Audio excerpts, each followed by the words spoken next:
Good morning कक्षा पंचम। तो बच्चा अपनी हिंदी व्याकरण की पुस्तक निकालिए, उसमें निकाले पेज नंबर 52। पेज नंबर 52 में हम कर रहे थे विशेषण।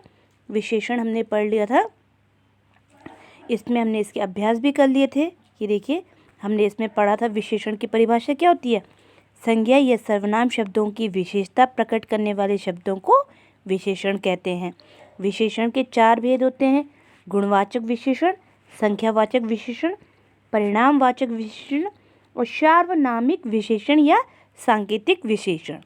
देखिए इनके उदाहरण इनमें हमने कर लिए थे इनके मौखिक प्रश्न, लिखित प्रश्न।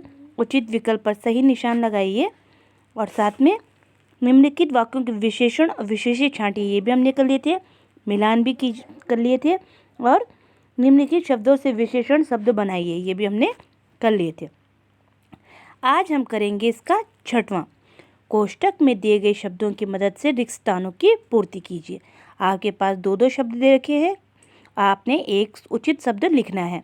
दूसरे में रचनात्मक कार्य, चित्र देखकर कोई 4 विशेषता लिखिए और निम्नलिखित वाक्यों में से सर्वनाम और सार्वनामिक शब्दों को छांटकर अलग अलग लिखिए। तो अपनी अपनी कॉपी निकालिए। कॉपी में सबसे पहले आज की तारीख लिखिए, विशेषण लिखिए और देखिए 6वां, कोष्टक में दिए गए शब्दों की मदद से रिक्त स्थानों की पूर्ति कीजिए। तो पहला है, जो विशेषण शब्द संज्ञा या सर्वनाम की संख्या का बोध कराते हैं उन्हें कहते हैं। तो इन्होंने हमारे पास 2 दिए थे, परिणामवाचक या संख्यावाचक। तो आता है संख्यावाचक, क्यों जो संख्या बताते हैं उन्हें संख्यावाचक कहते हैं। ख, जिस वस्तु की विशेषता बताई जाती है उसे विशेषण कहते हैं। ग, जो विशेषण शब्द संज्ञा या सर्वनाम के गुण दोष संबंधी विशेषता बताते हैं उन्हें गुणवाचक विशेषता कहते हैं। क्या बताते हैं? जो गुण और दोषों का बोध कराते हैं उन्हें गुणवाचक विशेषण कहते हैं। घ, परिणामवाचक विशेषण से हमें मापतोल का पता चलता है। क, विशेषण की विशेषता बताने वाले शब्द प्रविशेषण कहलाते हैं। तो ये रिक्त स्थान थे। अब हम आगे बढ़ते हैं। अब देखिए, चित्र दे रखा था ताजमहल का। किसका चित्र है? ताजमहल का। तो हमने ताजमहल की 4 विशेषता बतानी थी। तो देखो, पहला हमने लिखा ताजमहल बेहद सुंदर इमारत है। दूसरा, ये दुनिया में सबसे ज़्यादा देखी जाने वाली इमारत है। ये क्या है? दुनिया के 8 जो आश्चर्य हैं उनमें से एक ताजमहल भी है। तो यहाँ से देश विदेश से लोग घूमने के लिए आते हैं। तो ये दुनिया में सबसे ज़्यादा देखने वाली इमारत है।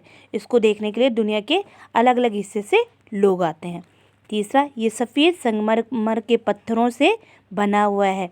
और चौथा, ताजमहल प्रेम का प्रतीक है। किसका प्रेम का प्रतीक है?